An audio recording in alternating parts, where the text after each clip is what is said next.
Hello students, this is an online briefing video on your upcoming English Literature Weighted Assessment 3. This video is specifically for students from the Secondary to Express stream. The information from this video is very important and your teacher will most likely not be repeating this information in class unless for purposes of clarification or during a Q&A. You will be given a physical handout with these details as well, but you will need to pay attention to the explanations in this video for the information to make sense.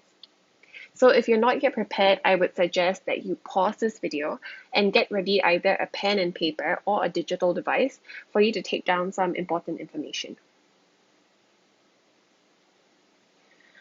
Your weighted assessment 3 will be on William Shakespeare's play The Merchant of Venice. It has been designed with the knowledge that we are currently in the middle of studying the play and have not yet completed it. So while it will of course be beneficial for you to be familiar with the play, it is not necessary as of now. There are four main parts to this briefing video. Firstly, your WA3 is a performance task, so I will be introducing you to what a performance task is and explain why we have decided on this format.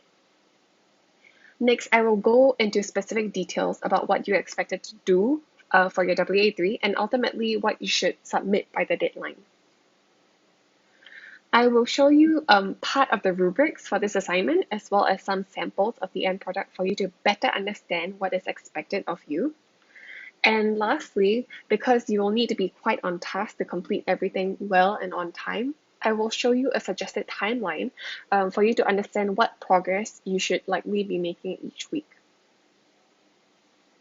So to start off, what is a performance task? Some of you might be pleased to learn that the performance task doesn't actually require you to perform or act on stage. A performance task is essentially a project that is different from our conventional mode of assessments, which is essay writing for literature. What we are concerned with in the performance task is applying our learning to an authentic setting. So for example, you might be given by your teacher a real life scenario or context, and you'll be assessed on how you respond to it.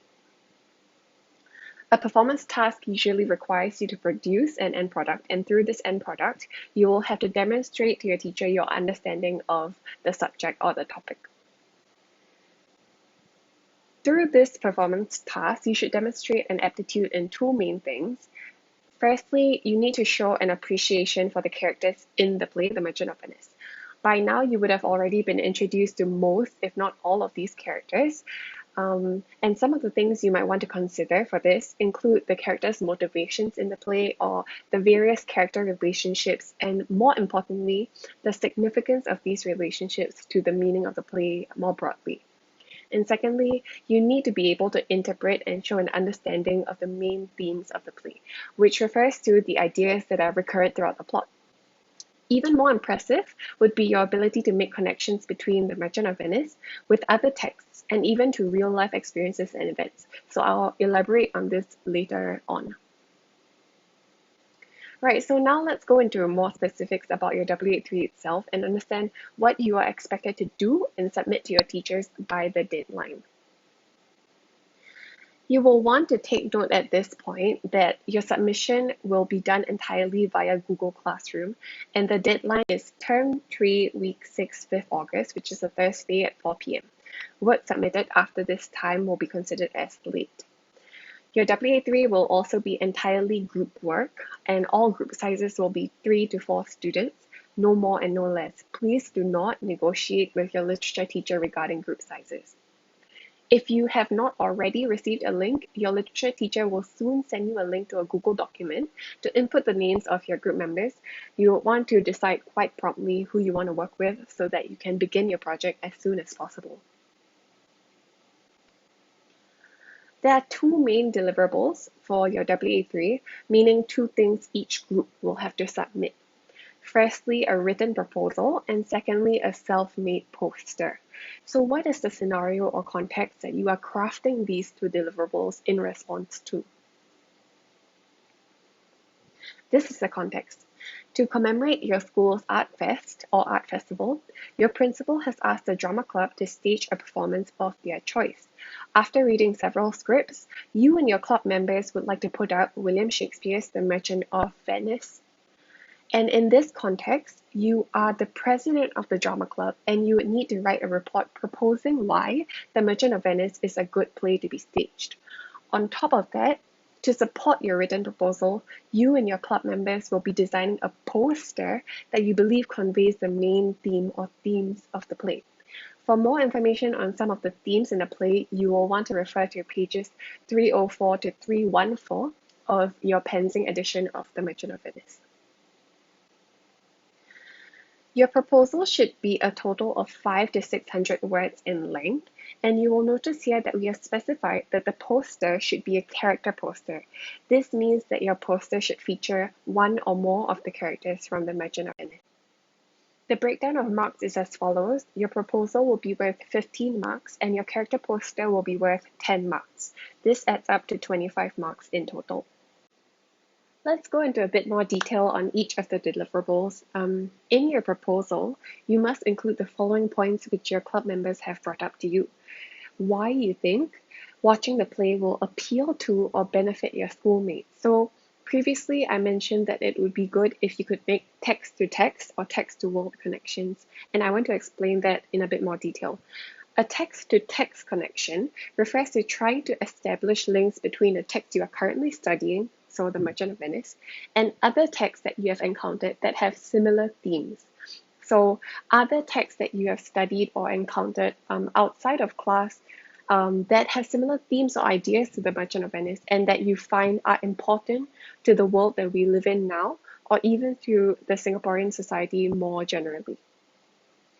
Apart from this, you might also want to try and make text-to-world connections, which means finding links between The Merchant of Venice and real-world events from Singapore or even abroad.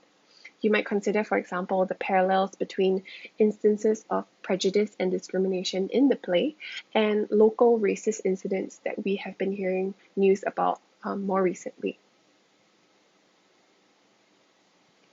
You will also want to consider which moment you might think will be memorable for the audience and why, and you need to explain how you think your character poster can effectively convey the moment. We have already pre-selected 3 moments from the play that you can choose from to discuss in your proposal. So these are the 3 moments that we have selected, and your group will have to choose one of the 3 to close read and to discuss in your proposal. The first one is from Act 1, Scene 1, lines 119 to 160. Here, Bassanio is trying to convince Antonio to loan him some money so that he can go to Belmont and court Portia. We learn that Antonio and Bassanio are very close friends and very loyal to each other, and their friendship remains central throughout the rest of the play. A theme you might want to consider here is that of friendship and sacrifice. The second one is Act 1, Scene 2, line 63 to 118. In this extract, we have a light-hearted exchange between Portia and her friend and also lady-in-waiting Marissa, and they are discussing Portia's suitors, and it ends with them speaking favorably about Bassanio. Again, you could use this extract to consider the theme of friendship, or you could even consider the theme of love, specifically romance and courtship. The last moment you can consider is Act 1, Scene 3, lines 102 to 146. Here, Bassanio and Antonio have gone to find Shylock to borrow money, and Shylock proposes to exchange the money for the promise of £1 of Antonio's flesh if the money is not repaid. So this extract is useful in our consideration of the theme of man's relationship with money. Of course, you can consider and discuss other themes that you find important, but please choose from only one of the 3 moments listed here. For your convenience, I have also specified the page numbers in your Penzing edition of the text, where you can find the 3 selected moments, so you might want to take this down as well. For the poster, it has to be connected to one of the 3 moments chosen that I've mentioned previously, and that your group has discussed in the proposal. Like I mentioned previously, it is a character poster, and so it should feature one or more of the characters from The Merchant of Venice. If you choose to include more than one character, you need to make clear the relationship between the characters, and more importantly, the significance of their relationship to the play more broadly.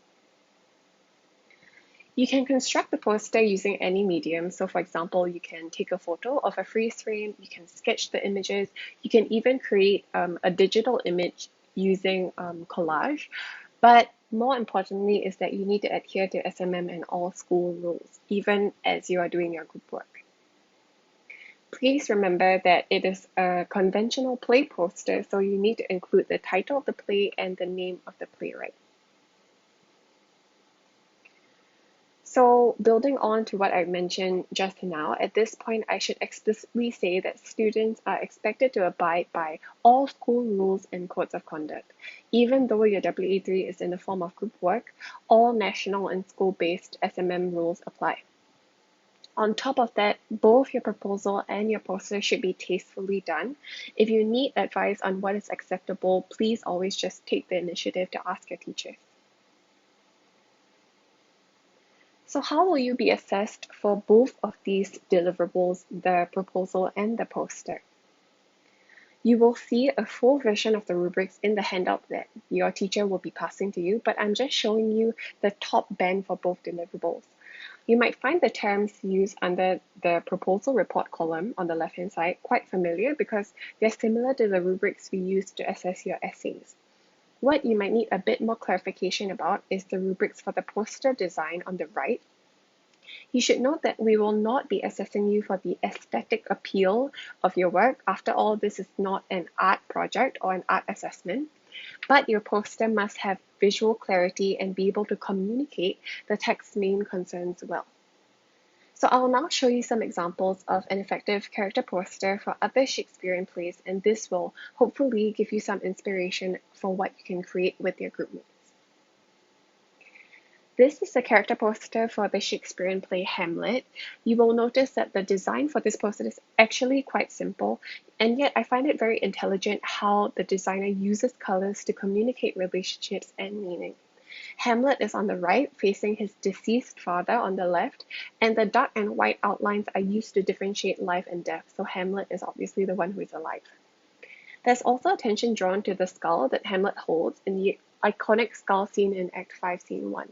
And using yellow to color Hamlet's eyes can also symbolize how Hamlet is very existentialist and nihilist after the death of his father. These are two character posters for Shakespeare's play Macbeth, which your seniors are currently studying. On the left, again, the poster is very simple, and yet through an understanding of colors and their symbolism, the designer is able to reference Macbeth's murder of Duncan and how he comes back to his wife with bloody hands. Also shrouding Macbeth's face in darkness, because as you can see the poster is mostly black, could communicate the conflict between good and evil in the play, which is a very central theme.